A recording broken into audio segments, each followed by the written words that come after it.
Welcome to How to Split a Toaster, a divorce podcast about saving your relationships from True Story FM. Today, your toaster's thinking about itself again.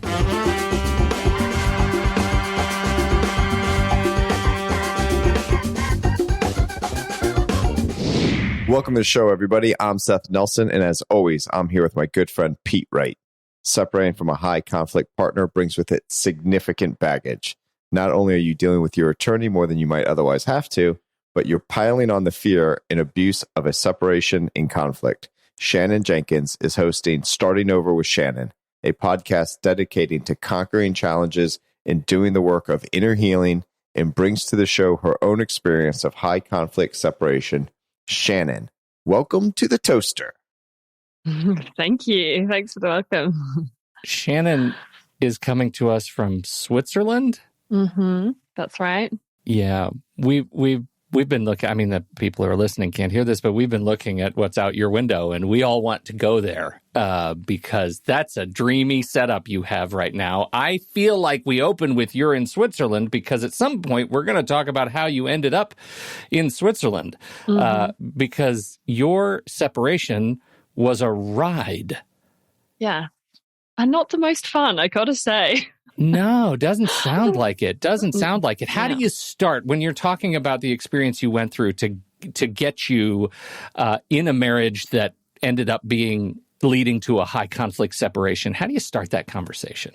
It's a difficult one, but I often start with the typical love bombing because I think, I was young and dating in London where I was studying at university, and I met what I thought to be the man of my dreams, somebody very exuberant, charming, intellectually intelligent, loyal, devoted, adventurous, all of these things. He sounds awful. Sounds terrible. I know. Red flags all over the place. Totally. They don't exist, what you're describing. Unicorn. Something wrong. But this is exactly what I was like. I mean, call it naive, of course. I look back in hindsight and go, yep, unfortunately, that was the case. But yeah, I didn't see a lot of what happened.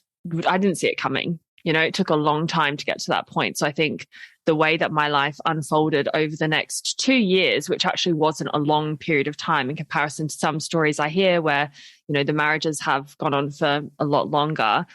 For me, it was just some kind of whirlwind romance that ended up with a pretty hard fall, to say the least.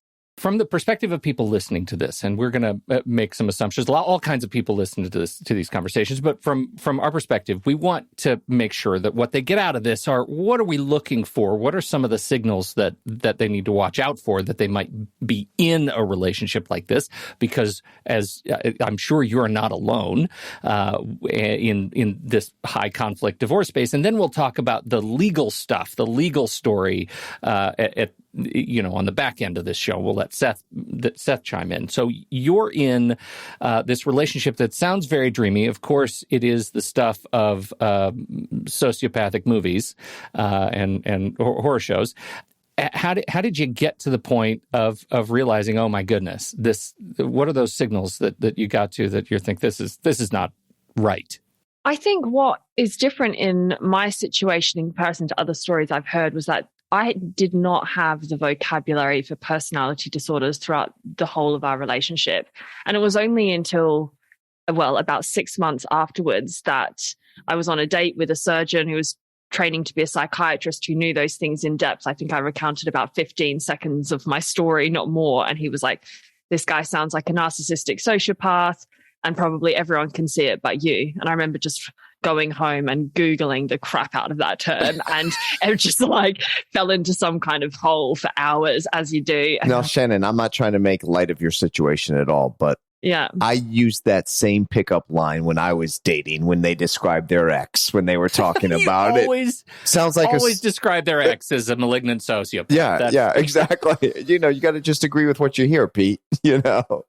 Okay, so what did you learn when you Googled the shit out of that term? Significant amounts of control. That was probably what I didn't see coming. What I didn't see in the early days, but then there were certain things like getting us to move from London to Australia. I was pregnant. It was unexpected.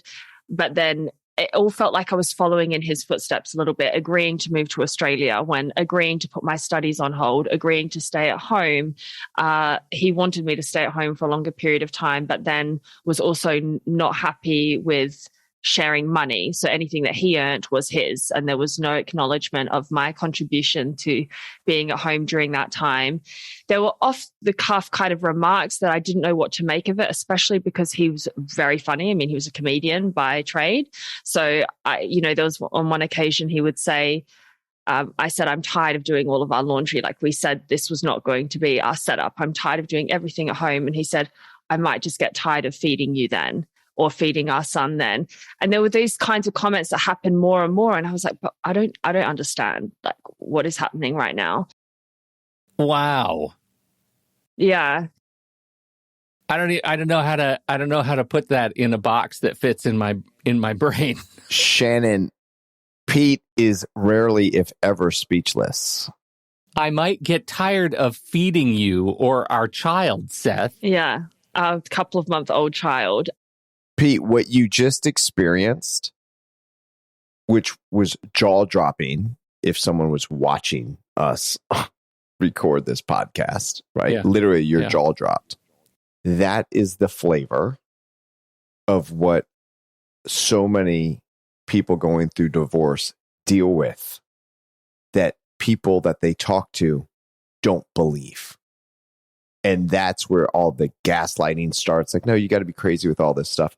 And when people hear that I'm a divorce attorney and they say, oh my God, you must have some crazy stories. And I say, yes, I can tell you from the last 2 weeks. It's not like I have to go back 2 years. Yeah, right. And I say something like, so by way of example, it's not uncommon for me to hear a client tell me that they gave up their career, their studies, they moved across the country, and the next thing they know, their spouse is saying, you know what, I'm controlling all the money and I'm getting tired of feeding you and our child.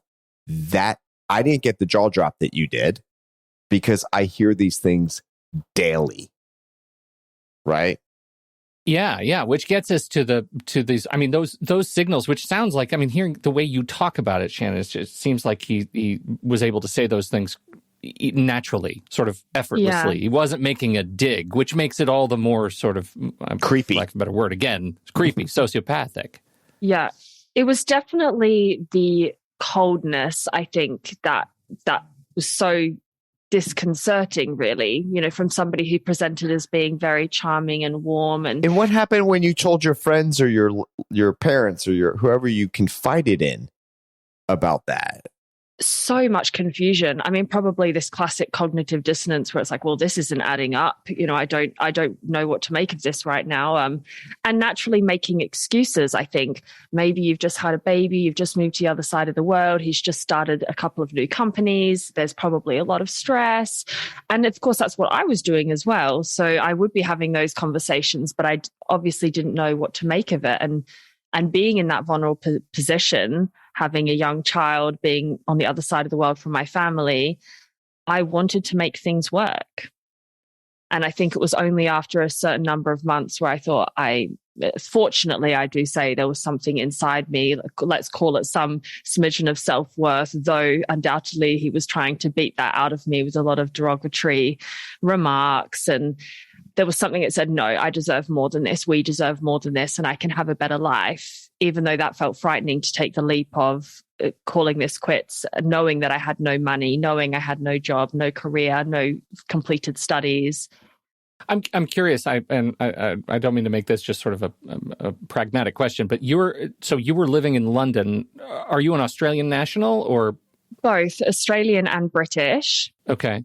And so what was the motivation to move to Australia? Was that his idea?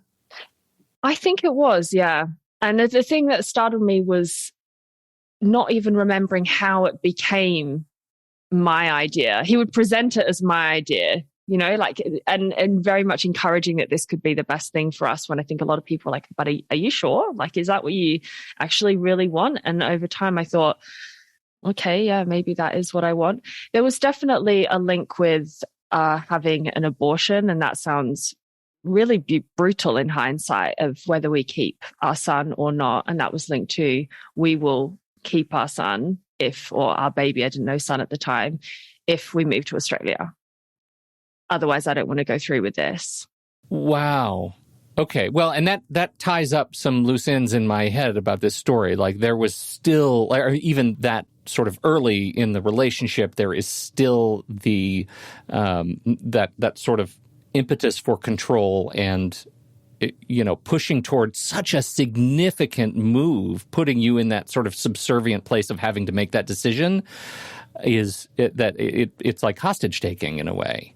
Yeah. And I later learned, Seth, maybe this isn't surprising from the stories that you hear, but this sort of came up throughout the legal procedure a couple of years later, that he was actually under investigation for financial crimes in the UK. And there would have been a reason to have wanted to leave. None of this surprises me. So, and I'm not making light of this at all, Shannon. Let me be very clear, is that when you deal with people such as this, first and foremost, you have to understand they only care about themselves. They have no room in their mind nor capabilities to have empathy. It's about control. It's about them, and that's it. And it's very similar to Pete when I talk to someone who is in a relationship with an alcoholic and they say, but what about this? What if I just do this? And I always say, no, he's an alcoholic. No, he's an alcoholic. Like, you just have to beat it into their head that you are trying to put a rational solution to an irrational problem. Because in Shannon's case, there's no rational solution to the problem. And you're just going to open up that can of worms and they're going to keep coming. And those worms are going to be like a clown car with clowns coming out of it. It just keeps coming and coming and coming. And right when Shannon, correct me if I'm wrong, you think, oh my God, there's nothing else that could be even crazier than this. Yeah. Then it's, he's under investigation for financial crimes in the UK, and that's why he wanted to get out of Dodge. Yeah. Well, of course he is, right? At this point, of course he is. Right. How do you get to the point then of realizing you're in a position that you now need to get out of? What is the approach to telling somebody like this it's time for a divorce? I think that it was quite hasty. I will say, I think in hindsight, maybe for people listening, if they're in similar situations, it would be to be a little bit more calculated, perhaps, in how to leave. I think it got to the point where I couldn't cope anymore. And I think there was an argument one night. I said, I'm done. I'm just so done. And I just packed my bags and I left. It didn't end as easy as that. And I think that's what surprised me. We weren't married at the time, though in Australian law, there's not really a distinction between marriage and de facto relationships. We still could have the same legal fight as such with the separation, divorce, finances, child custody, and so forth. But he did not want to let me go. And I think that's when I started seeing more threats. I said I wanted to move back to London, just like we promised. We said we'd be going here just for 1 year. Then I'd finished the 4th year of my studies. I'd done 3 years already in London and Paris. And he said, no, if you do that, I'll be reporting you to the police and getting our son placed on the airport watch list. You can't go. And it would be this back and forth between nasty and nice. And I think that's what was so unsettling and anxiety inducing, really, because it was like threat. And I very much felt the darkness and something that made me fearful of him. And then it would quickly shift into charming jokes, funny. Don't worry, I'll always support you too. I'll pay you this amount per week. I'll give you access to a car. And then the next... So it makes you think you're losing your mind. Right. And the next sentence is, and you're going to be out on the street with our child, and I don't give a shit. Yeah, it was always back and forth. So I felt very, very unstable, I think, in terms of my own sense of vulnerability and safety and so forth. Okay. So hasty. What does that look like? You say you're going to leave. Let's walk through some of the practical aspects of the separation. I said I was going to leave, then I realized I had nowhere to go. As you do. Hasty number one. Shit, I hate it when that happens. Why did I jump? I'm leaving and I can't find the door. God damn it. Oh my God. Can I say it's actually really good to laugh, because I think looking back, this was bloody awful. Yeah. And then actually it's nice to think, oh gosh, I'm in such a different position and this can actually be pretty funny. But yes, I had nowhere to go and realized he was not okay with extending the rent on the place that we had been living in. He'd bought somebody somewhere else. And then he said, well, I'll be kind to you and I'll let you stay on an airbed with you. You and our son can have the airbed on the floor until you get yourself sorted. Of course, I didn't have any money. He actually made a lot more money than I realized too, with companies with offshore accounts and all sorts. I had no idea. You always make more money when you're doing financial fraud. Yeah. I mean, come on, Shannon. That's rule number one, Shannon. If you're lying about it, you're making more money. I've never had a guy do financial fraud and be like, I'm just losing my ass on these deals. Yeah, that's right. I'm the worst fraudster ever. I'm terrible at this. Oh, man. Oh, so naive. Goodness me.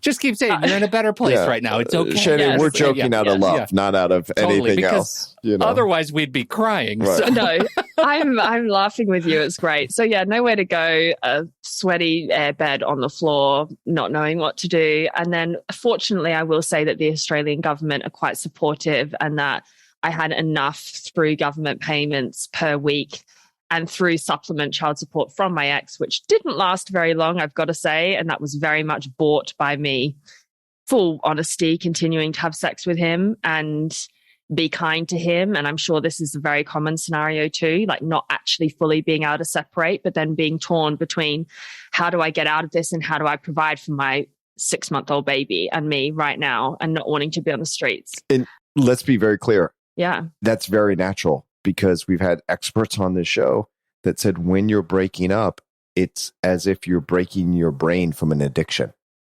So it's not uncommon to go back. Yeah. Right. No. Because some people that haven't walked in your shoes or lived this similar life or have these stories are like, seriously? He says he's going to leave you penniless and homeless with your child, and you don't just leave, and he's putting you on an air mattress. How could you have sex with him afterwards? Like, literally, there's physical chemical reactions in your brain that cause you to make those decisions. Until you can start breaking away from that, it's really, really hard, especially when you're that vulnerable. Yeah. And I was very much in this place where it was my nervous system was just completely dysregulated. I think I was just in this heightened state of anxiety this whole time, probably for quite a few months, I would say. Until I then resigned to not being able to go back to England, which was hard. You know, it was really difficult, because that's what the agreement always was. But I said, okay, I'm going to transfer to a university here in Perth, Western Australia, finish my studies. And that's how the separation went, until which point that there were a series of events like him intruding on my home, some assault and other things, suspicion of stalking, high suspicion, very high probability. You're dropping kind of a scary bullet list of things that just sort of happen in an indeterminate amount. He was assault, and like this is, he became violent after the separation? More sexually, I would say. And there were quite a lot of separate incidents which were not in isolation that terrible. And I think that was another thing that I found very hard to make sense of was, okay, he's making a joke about this again. The fact that I just got out the shower and I find him sitting at the kitchen table, like just reading a newspaper first thing in the morning. And how is he in my house? Like this is, when I had been making clear measures to distance myself. So there were a lot of separate events like that until one evening when I had a whole string of text messages, really vulgar sexual messages. He knew that I was dating somebody else, and I didn't know what to do with this. I went to the police station for the first time and I said, I just want this to stop, basically. He has our son tonight. I know he's blind drunk. He has a substance abuse problem.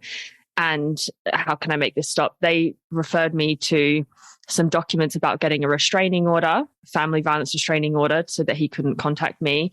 And I decided to go through with that. I remember that being one of the hardest decisions I ever made. And I was so nervous because actually he was buying my compliance, even through child support payments and so on.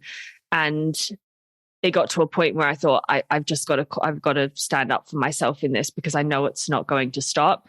But then from that day that I did that, he went heavy on me, and he immediately filed in the family court to commence parenting proceedings.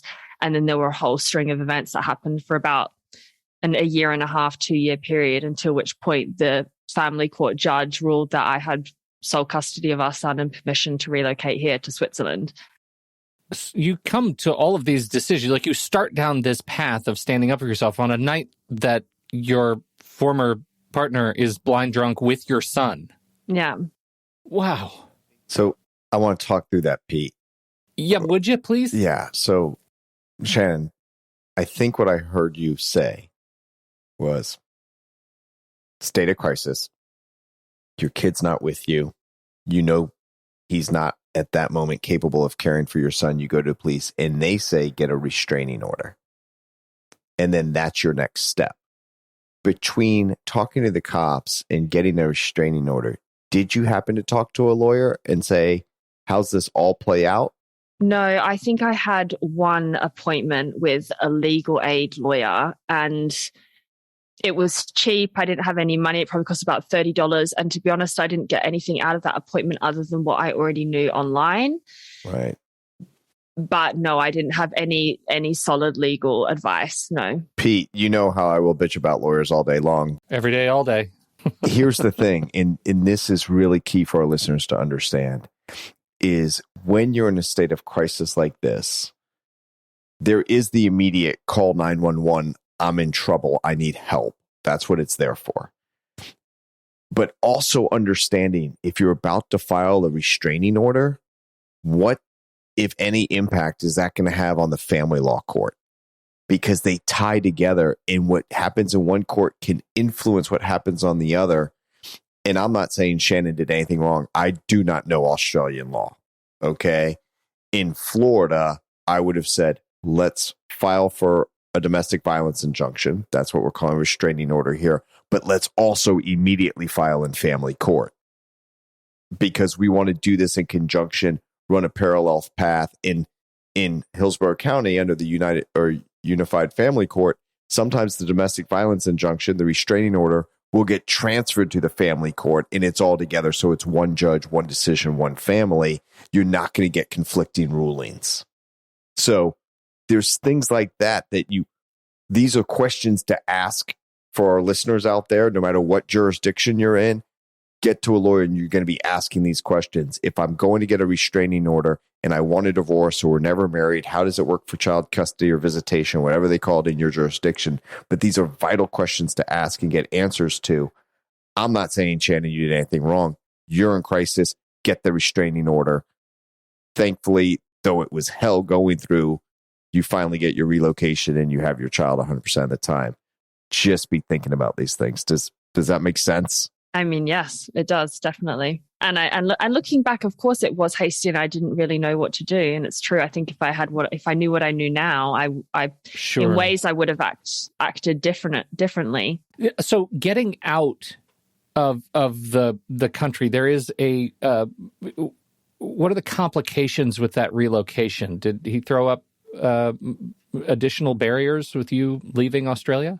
Oh, absolutely. I mean, the interesting thing was that he made the initiating application in the court, and that was basically to have equal time on some allegations that he did much more than he ever did in reality. But I then had an opportunity to respond to that and ask for what I wanted. And there was about a 2-month window where I was like, what do I actually want? I then went to see a lawyer. So I had said, okay, I had made this application in a separate court, magistrate's court, for the family violence restraining order. and I now need to deal with all of this. What do I do? I explained the whole scenario about how it was our intention to only move to Australia temporarily and that I wanted to be back in Europe. And there's a whole variety of specific bits there with me speaking French, doing international relations at university, which I couldn't use in Perth, but could use in Geneva.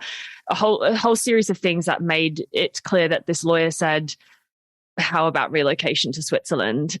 And that was just music to my ears at the time. I was actually the person that I'm now with is my current fiance, who I live with here, who I have a beautiful, beautiful relationship with, which is a whole nother story, of course, how you can learn to trust and so on again after being so broken. That's on my list. We might have to have a second show, but it's on the list. Yeah, I mean, it just makes sense because I think it is very, very difficult. But I actually knew this person for a longer amount of time than my ex. So there was already a help there in terms of trust. But he lives in Switzerland too. And even though that was the start of our relationship, it was like, oh my goodness, there is an opening here for us to be together. And that just felt like I don't know, mind blowing to say the least. And I decided to go ahead and fight that fight. But I knew from day one, the lawyer that I instructed, she said, listen, this is not going to be a sprint. This is going to be a marathon. And if it is true what you say about your ex-partner's character, this will be even more difficult. So I suggest you get a therapist as well and take care of yourself as best as you can. And she was absolutely right. I mean, I did not, as you sort of said earlier, Pete, I think there were so many blows that went further and further than I could ever imagine or have conjured up myself. I could not believe the amount of dirty, manipulatory tactics. It went far beyond what I could ever have conceived, I think. Back to school season is coming up, which it can be difficult no matter where you are in the world for those going through a divorce. But it's especially true when child safety is a concern. Pete, what a show. It's unbelievable that we understand that there's more than just problems with alcohol out there. But on How to Split a Toaster, our mission is to help people going through difficult times literally improve their relationships with themselves, even when they're dealing with extremely difficult people on the other side of that transaction. So one thing that we can definitely tell you is that Soberlink can help you navigate the back to school season in dealing with someone who is struggling with alcoholism. As you know, it's a remote alcohol monitoring technology. It's created to help keep kids safe by keeping the parents monitored to make sure they're not drinking when they have the children. So if they slip up, we can get to the kids quickly and safely. The Soberlink system includes a breathalyzer device with facial recognition built into it. It allows you to receive real-time updates from monitored co-parents anytime, anywhere, allowing for swift intervention and improved child safety. They have helped hundreds of thousands of people to document the proof of sobriety in real time for peace of mind in child custody cases. They are currently offering a free back-to-school and divorce packet. It includes a Q&A with a top divorce attorney, back-to-school checklist, communication tips, and more. And you can get it by visiting www.soberlink.com/toaster. That's www.soberlink.com/toaster. Thanks to Soberlink for being a valued sponsor of this show.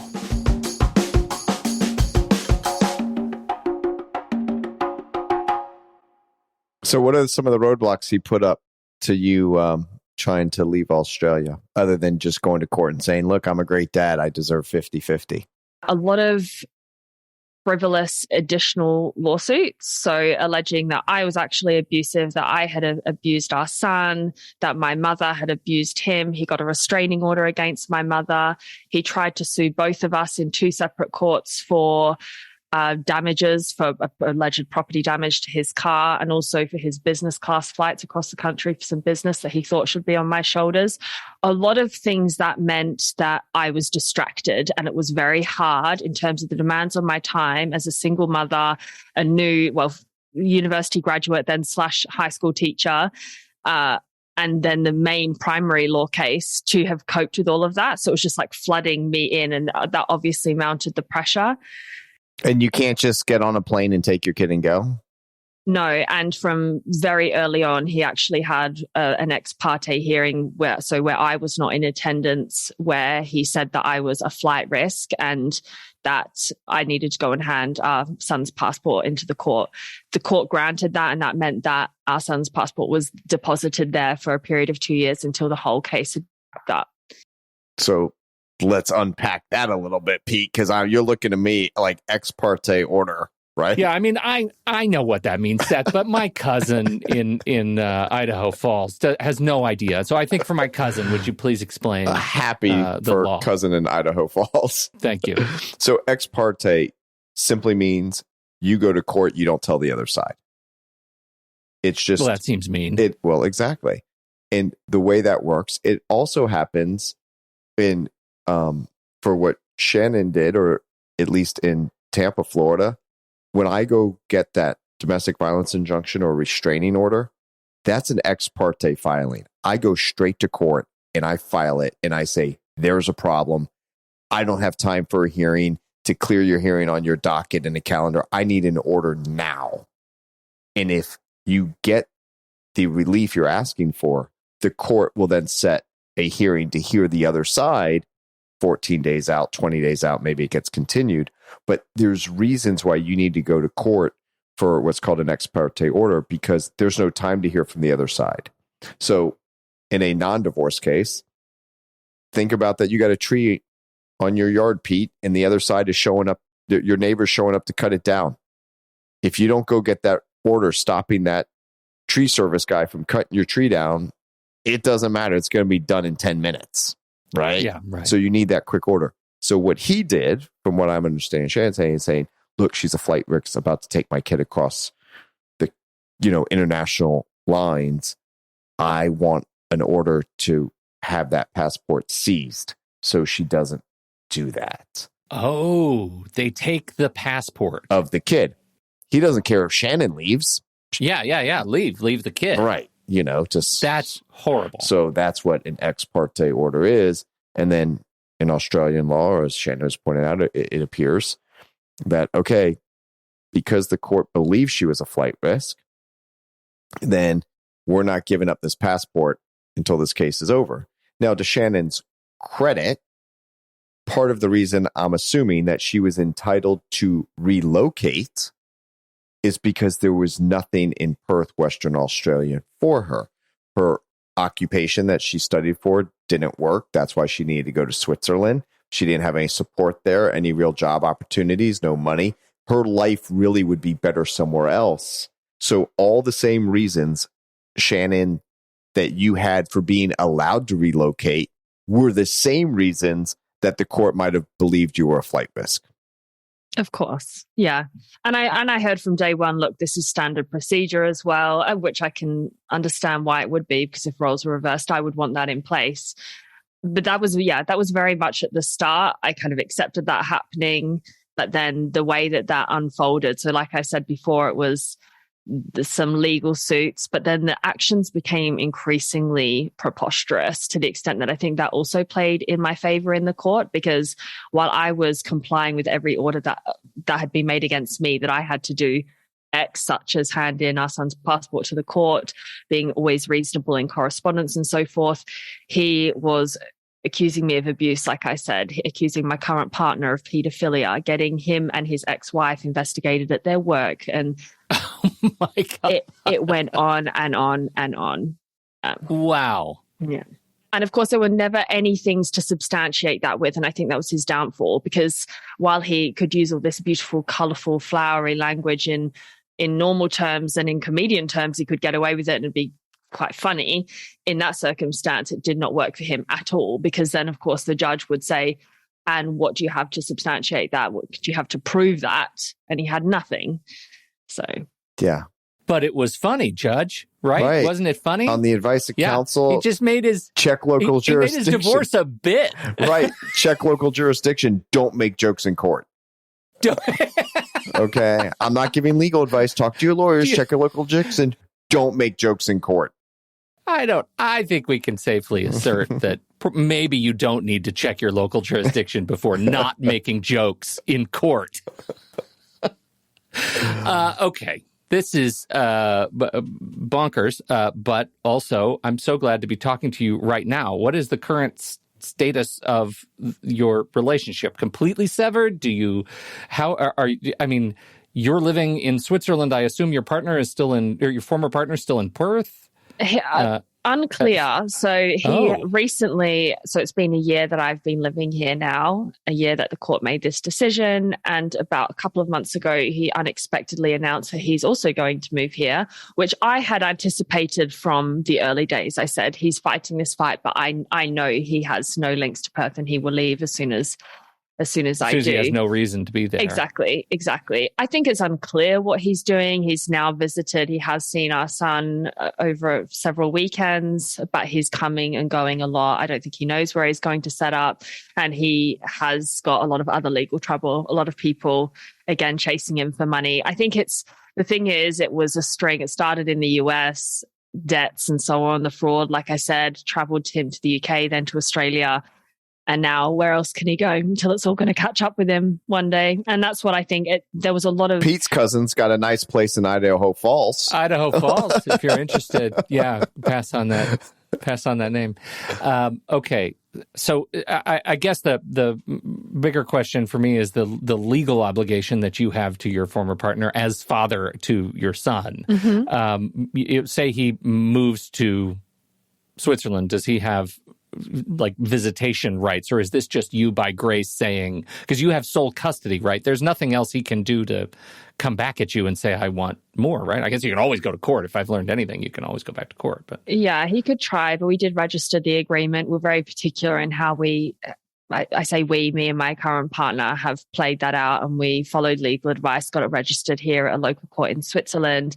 The time that he had in which he could appeal that decision has passed. So now that is it's fully registered here. So you had to use the Hague Convention? No, we haven't. Okay. No. Just checking. It's a little international law there, Pete. Yeah, that's what I'm doing out you there. Dropped that. I don't even know what that means. What does that mean? My cousin. I mean, I know what it means. Yeah. Shannon, did you have to deal with the Hague Convention at all or no? No, I didn't. Okay. No. So the Hague Convention is an international treaty that's a lot of countries have signed on to. And it's just for this type of thing where if a parent, which Shannon took her child to Switzerland legally with a court order allowing her to go. But if she would have gotten on the plane with the child when there was a court order saying not to, how do you get that kid back? Okay. And the Hague Convention, just thumbnail sketch here, is international law that is signed off by treaties to say, look, if this is a problem, this is how you deal with it. And it's allowing countries to work to it. So I'm glad you didn't have that headache, Shannon. Yeah. That seems like a big deal. Yeah. Yeah. No, so I didn't have that. And then in the end, the judge, who was amazing, he was actually hilarious. So while we can't make jokes in court, the judge can make jokes in court. Do you know the rule on that, Pete? When the judge makes a joke, do you know that rule? Always laugh, I think. You got it. You got it. Always laugh. May it please the court. Yeah. So yeah, it was very, very clear that he saw the true colors straight away. And it was also clear because there'd been a lot of affidavit evidence for a long period of time that would have been hard to dispute. So he just went very, very hard on him. And even in the final order, he basically allowed me, he put it at my discretion to facilitate visits, providing that he paid me back the money that he owed me, which was $50,000. And it could have been more, but I decided not to fight for any more money because I knew I was never going to get a cent of it anyway. Exactly. Yeah. So I was like, I'm not going to pay any more legal fees to fight this fight. But technically in the court order, it's written that until which point he has discharged his debt to me, I do not have to incur any costs related to facilitate their time together. That's a well-drafted order, because I had a lot of legal stuff going on, because it's not that he doesn't get to see the child, but she doesn't have to have any cost to do it, which means it's all on him. if he can't afford to figure out how to see the child, he can't see the child. You got it. Wow. The real story here. Who you are now and how did you get to be so strong? I do like that question. And it is obviously what I'm so about and what I'm trying to do on my podcast and what I share on my social media, because I think sometimes we think of any period of difficulty, any period that's painful, where we suffer, where there's hardship, as being somehow a mistake. You know, we've done something wrong. This shouldn't have happened. Why did I get into this relationship? I should have seen things more clearly, when actually, I think I flipped the script on that entirely. And I see now, actually, in many respects, that has been the greatest investment I have ever made in myself, because he poked me continuously where it hurt. And that meant dragging any of my stuff into court. That meant just complete character annihilation wherever possible. It meant anything that I told him in secret about abuse in my childhood and all sorts of things. He just brought that out to anyone and everyone possible. So I think there was a lot that I could have chosen to sink under that pressure and stress. And sometimes I did. I mean, I'm not going to lie. I was there just screaming and crying and how is this happening? But I think I did seek out the support that I needed. I kept my heart open to love, which I just think is so, so key. You know, that was love of family, love of a new partner, learning love of myself too. And I think I'm just 10 times stronger. And he sees it. You know, that was the beautiful thing. It was about 1 month ago, we had to go to Geneva together to renew our son's passport. Well, in reality, I could have gone myself, but it was easier to not fill in the additional documentation. So I decided to go with him. If somebody told me 2 years ago that I could have sat in the same room as him and not felt anxious, not felt belittled, not felt inferior to him in any possible way, I would not have believed them. But instead, I sat there and I felt strong. I felt resilient. I felt grounded, balanced, and I saw something in me that was entirely missing in him that I had never seen before. Because of course, that meant I also put him on a pedestal. I saw him as being strong and intelligent and all of these things, and I didn't see that in myself as much. But I think the real lesson I've learned is that he was the sly fox trying to hold me back, and I was the cheetah just trying to run free. And he was always there finding a way to keep me under him. And now I think that those chains have fallen and I am running ahead of him. And that was a strong feeling of pride. You know, it's like so fulfilling and nice to be able to say that after all of this hardship. Like, wow, I'm really proud of how I fought when I'm not a fighter typically, for a better life for me and a better life for my son. Which is amazing. But I have to go back to this point, which piques my own anxiety, which is how do you, I mean, it's easy now, I think, to say keeping your heart open to love is important. How do you remotely begin to trust a new partner after what you have been through? I have to imagine it would, like the cynicism would be rearing its head at every turn. Yeah. Every promise, every I love you, whatever. Yeah, completely. I mean, that came up so much. I think in my instance, like I said before, I knew David, so my current partner, from a long time ago, and that helped. It wasn't meeting somebody completely unknown to me. I'd seen him and how he acted in his everyday life for quite some time. And I think while there was doubt or distrust that undoubtedly reared its head for me many a time, in contrast to my ex-partner, he followed through with every single thing he said. And that really built that foundation of trust there. You know, he said he would be there for me at this point, and he did, and so on and so forth. And I think that really helped to calm that. And he wasn't love bombing you. No. And, you know, that was actually, that's a really good point. I'm glad you bring that up, because I think what I now know to be love is very different to what I had previously thought of it as being. And I was very attracted to this charismatic, adventurous, intelligent man who won me over within a couple of dates. We had fun banter and it was all very intense and steamy. And I thought that was a signal that something was right. And maybe in some respects it could be. But I think what I have experienced with my now current partner, who I found that my love for him and his love for me has deepened over time. It's becoming more and more strong and more, even more and more tense in ways, but it didn't start like that. It was tentative on both sides and it gradually happened. But I think that actually has been better. I call that, and I'm not coining this phrase, I've heard this phrase, but I call that the mature love. Yeah. That it just takes time to get there. It takes shared experiences. It takes being at your most vulnerable or a very vulnerable situation in life and having that partner be there for you. And I'll share this about me. When my mother was extremely ill, terminally ill, and on her deathbed, literally, I could not believe the strength that my now fiance had and did in supporting me when I was just trying to fucking hold it together, take care of my clients, take care of my firm, take care of my son, take care of me, and take care of my mother and my elderly father, and keep the family up to date on the latest fucking medical news. Like, when you're just at your wit's end and just totally raw and vulnerable, and there's no even way you can put up a defense, and they don't attack, they just support you. Like, that's mature love, right? And that's not love bombing. That's not bringing you flowers and let's go out to dinner. That's like, here's a hug. Yeah, I got dinner, right? 2 points. One, I'll note in that whole list of people that you couldn't figure out how to take care of, I was not mentioned once. So we have that to work on together, yeah, I guess. Pete, but every show we learn something about what's wrong with our relationship.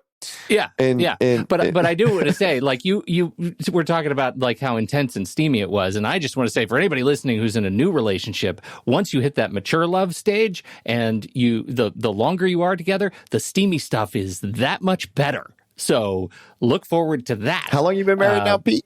23 years, baby, and going strong. Nice. Yeah. Nice. Yeah. And it is every bit, it's so much better now than it was in year one. I can't even express how good it is. And it can be anything you want to say. Like, everything about our relationship is improved. And I think it's because of that mature love. It's because we also did not have the love bombing stage, but also we knew each other in middle school. Like, you talk about having a history before the romance started. Like, that means something. Yep. To get to know someone without the intensity there.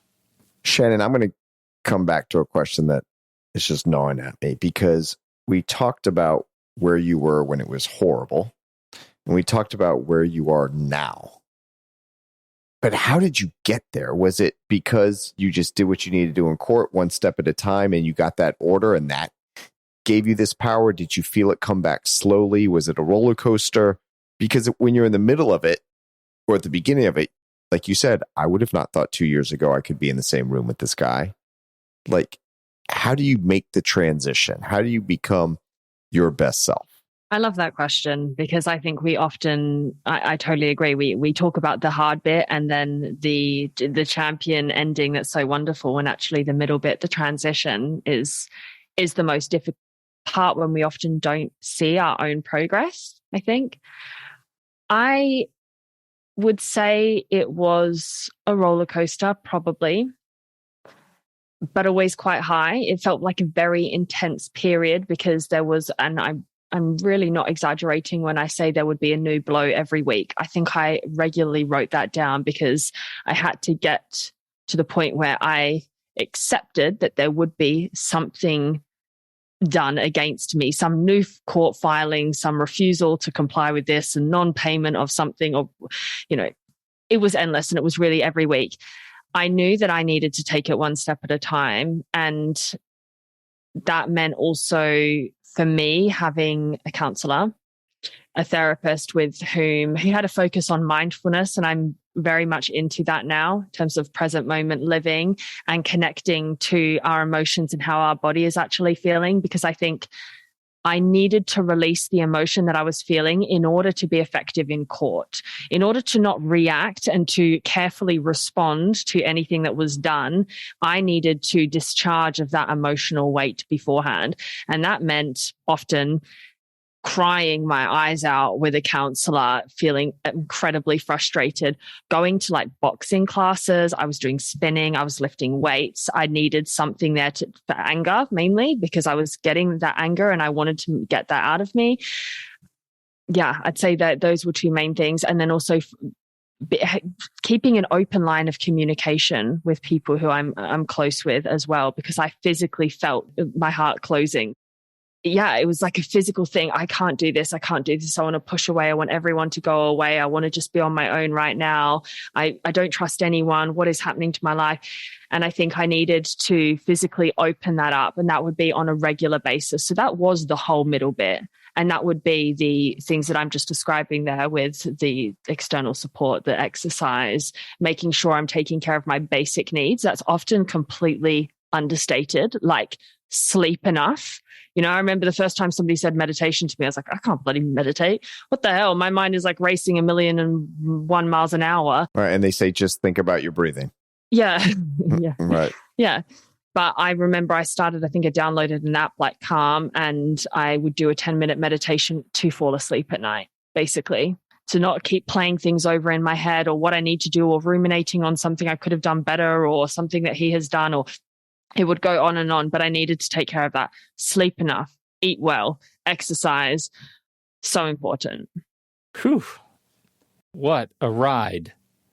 That's what an experience. Shannon, thank you so much for sharing it. I have to just come back around to the fact that you are now in an absolutely exalted place.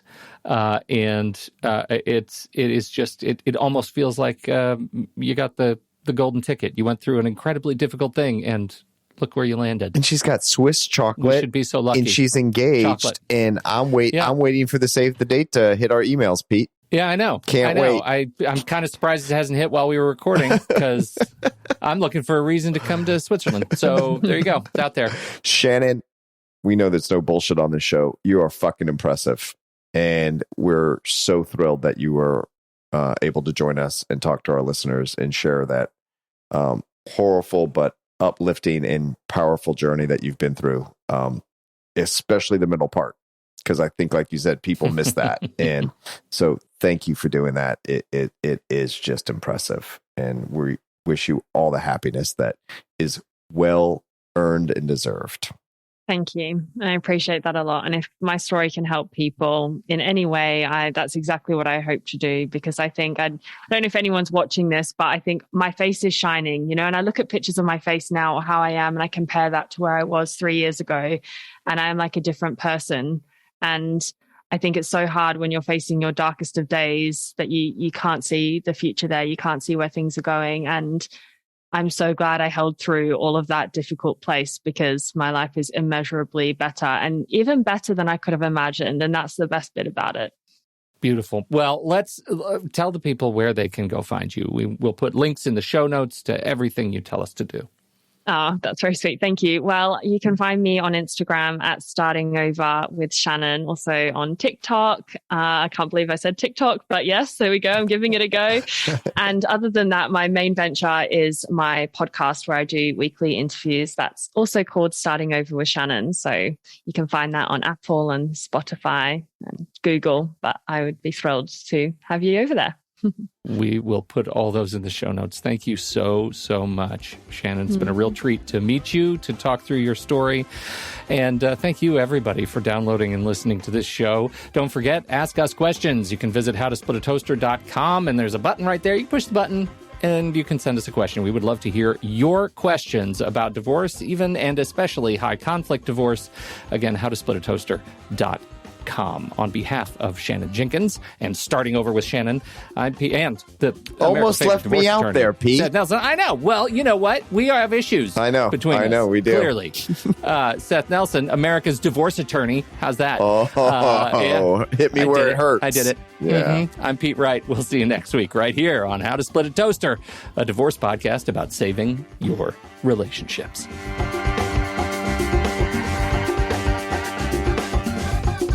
Seth Nelson is an attorney with NLG Divorce and Family Law with offices in Tampa, Florida.